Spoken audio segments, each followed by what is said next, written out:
So now that we've started recording, I'm going to just repeat Suraj's question, which was, does the School of Engineering provide money for the orgs, or do you fundraise yourself? Most organizations fundraise by themselves. So there are certain cases where the school definitely provides funds, and there are other cases where the school can provide funds. But the starting place is, and I think you already know, Engineering Without Borders probably raises, you already know that you raise your own money, right, Suraj? So yeah, we do raise a lot of money. Yeah, and so I don't want you, I guess, so if you're sitting there saying, wait, he mentioned money, am I missing out? And all I have to do is ask and I can get another $10,000. That's not really true. You're really doing it right. We want the orgs to be independently raising their own money. And the reason is because you can. Because those companies are out there ready to support you, that's the way we want to do it. Because actually the school is constrained in we don't have enough money to do all the things we want to do. And so, not hiring another TA to give that money to an org that could have got the money from a company easily is just not the direction we want to go.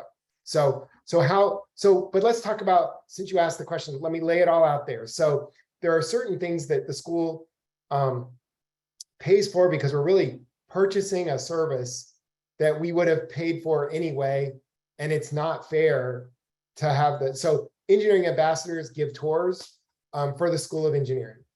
And, if you gave a tour of the campus for the admissions office, they pay to do it. And we just feel like it's only fair that we pay the ambassadors when they're giving a tour for the engineering school. And the ambassadors do a fantastic job and are critically important to the school, and we pay for that service. So that's an example. Other things like the Mentor Cs is also basically, it is a mentoring service for incoming students, and the school funds the Mentor Cs activities directly because it's a service to the students of the school that we feel like we have to pay for. It's not, if a company came along to pay for it, that's fine. But if they don't, we're going to pay for it anyway. It's got to happen. And then the third thing that we could do is if there's a new org that is too new to have established corporate relations, or there's some reason why there is a need for seed money, that's an area where we would like to help get things going. Okay, so I view the orgs as an incredible resource and we want to help you thrive. And so if something needs to get started, or there's a reason why corporate support just isn't working for this particular activity, and it's really important, you can make requests, and those requests would come directly to me. And I think maybe I can work with Wes to make sure. I believe there's a form that you fill out, but I can work with Wes to make sure that that's clear. So there are some cases where we would consider providing funding. Like another example of something that we always fund is Engineering Welcome Day. ESUC puts on Engineering Welcome Day for the freshmen. At other campuses, that event might even be put on by the school. Of course, the school is going to fund Engineering Welcome Day. So there are things like that, directly serving our students. We always want to pay for those things. And if an org needs to get something going and doesn't have corporate support in place for that, but they're headed in a direction of having corporate support, or they want help, then that's something you can ask me for. But by and large, we want you guys to be raising money, and we want to help you do it. We have an external affairs department that helps you bring in money, and we want to, if you think about like how many people are here in this meeting, we have 44 people, and we have about 44 student orgs, and most of them are funded by corporate donations, and the companies are happy to give the money. Really, for us to say, oh, we don't want to take the corporate support, the school wants to pay for it all, that would actually, it's not really feasible. We couldn't be as big as we are. So that's my answer, Suraj. Do you have any follow-up questions? I don't. I think you covered it pretty well. Thank you so much. Okay, so we have questions in the chat. Okay, so what are those certain cases? I think the cases are, if you're providing services to the students of the School of Engineering sort of in a direct way, that would be something that the School of Engineering, should pay for, and there is no corporate sponsor already paying for it. Like if you're holding an event and it costs $5,000 and Northrop Grumman is giving you $5,000, then you shouldn't ask the school for another $5,000. to put into the bank for later. That's not, so it would be something where you're doing something that's important and there is no corporate sponsor for some reason. And the first thing I'll ask is, well, why not? How come we couldn't have a corporate sponsor for that? But, there are cases where somehow the corporate sponsorship doesn't work and it's something we want to make happen at least the first year, and we would cover that. But, most of the time we're looking for you to have corporate sponsorship. Okay, so I think we're caught up in the chat. And anybody, so what's the next? Ava Asmani. Hi, Ava, how are you doing? And go ahead and ask your question. I'm doing well. Yeah, thank you. So I actually did have a question. So the way that our organization works, I think like a bulk of our funding comes from, we go through the department. We would go through our CS department. And so you were talking about going to the engineering school for money as well. So in what cases do we know to go to the department for money versus the school for money? Oh, Ava, that's such a good question because I kind of messed up my answer. I wasn't thinking clearly. And these are things that are written down. I think I have a feeling that we even came up with an official memo about this. Maybe Wes can help me find it. But the answer to that is, if you are an organization that is clearly tied to a department like ACM, you should be going to your department.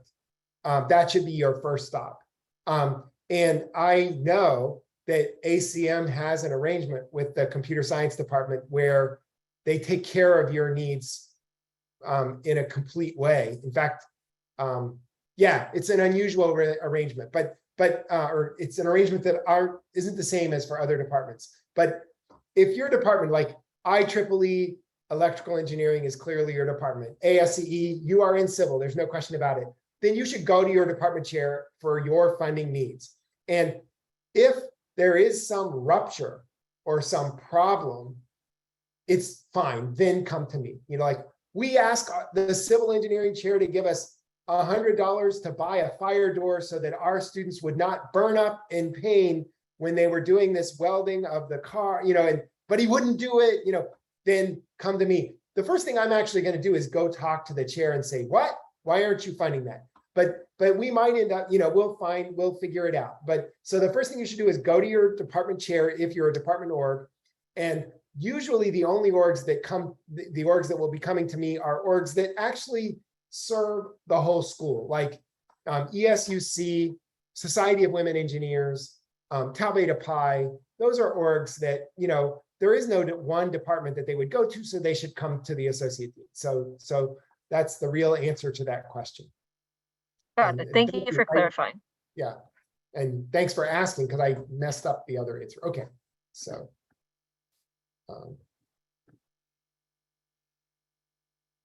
Actually, on that note, I have a separate follow-up question. Are we allowed to request money from USAC?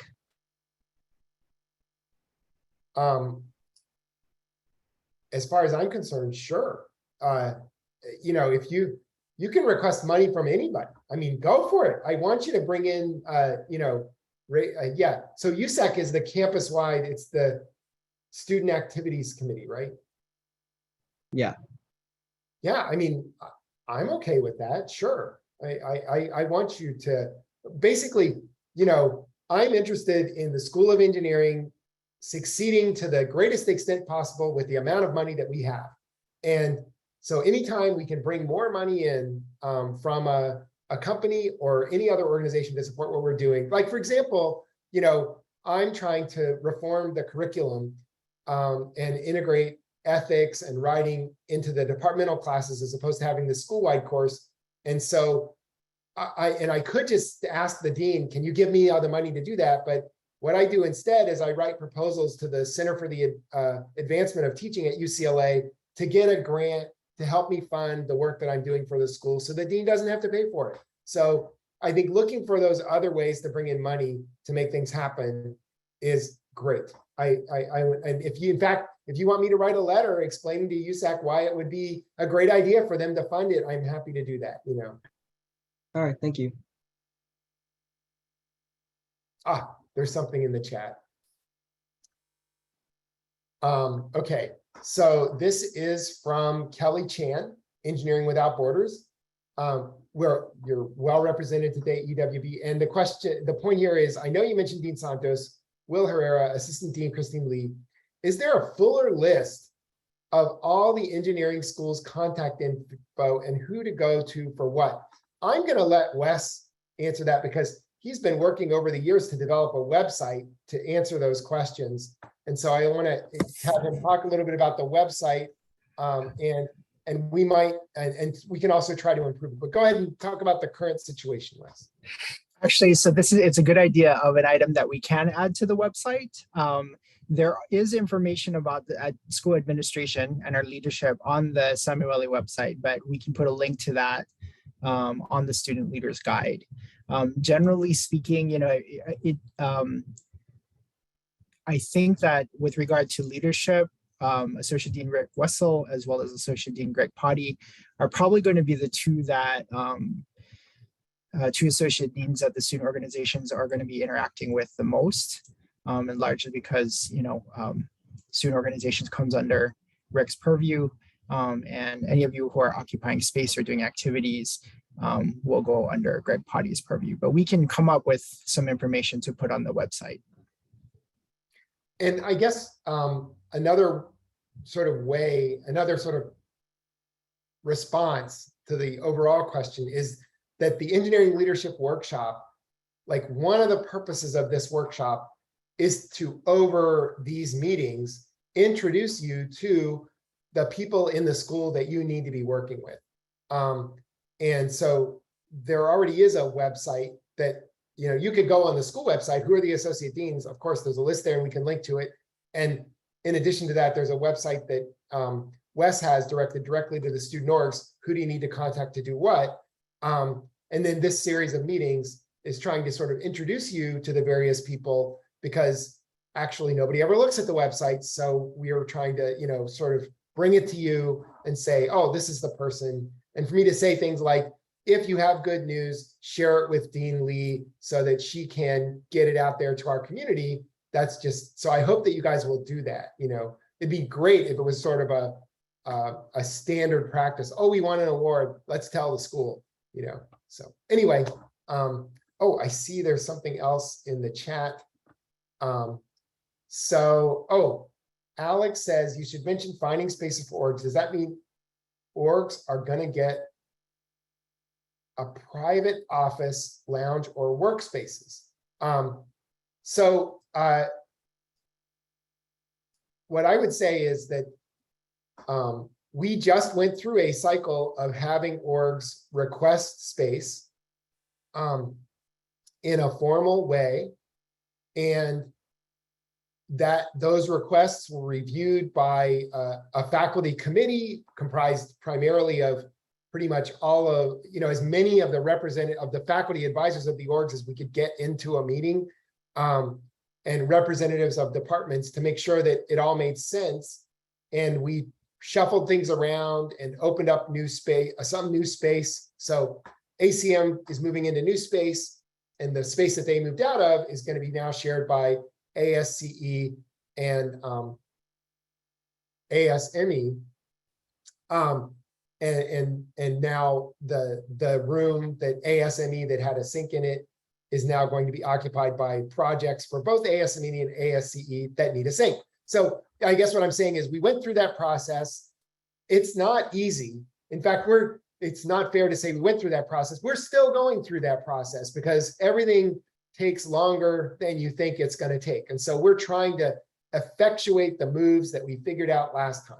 So I guess the School of Engineering is interested in supporting the student orgs with the space that they need. That doesn't mean that any org can send me an email and say, we'd really like to have private offices for all of our officers, and that's going to happen. It's not. In fact, we used up all the space that we really squeezed the onion dry and opened up new space that we didn't think we were going to be able to get, you know, to meet the needs of this past cycle. And right now we're hoping that all the, this is long enough that we were sort of thinking about a 2-year cycle, so that in a couple of years, we'll have the current orgs reapply to change their space assignments, but we're probably gonna, by the time we get it all set up now in September, we would just like to hold tight for a while. And so if you're a new org or something has dramatically changed and your space needs are just very different, like for example, you got a lot smaller and you'd like to give space back, or more likely, there's some reason you feel like you need more space and it's somehow a dramatic change from when you filled that form out 4 months ago.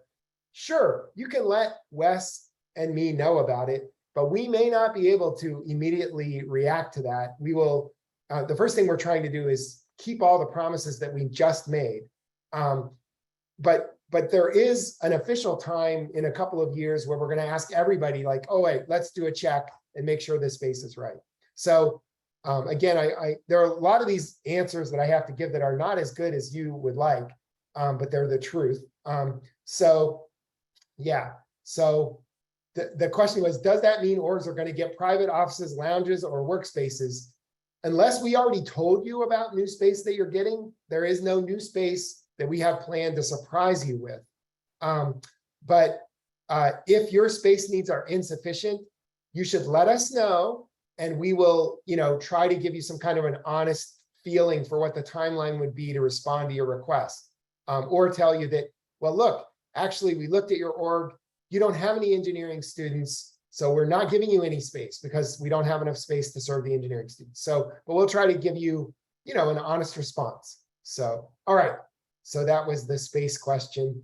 And now we're caught up on questions. Does anybody else have any other questions?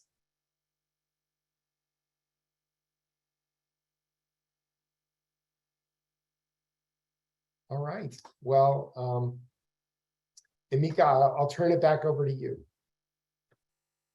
Yeah, thank you so much for coming, Dean Wesel. With that said, I think our next presentation is going to be on affiliating with the school, and I see that Wes is already here ahead of schedule. So I'm going to start sharing my screen now, and we can watch his presentation.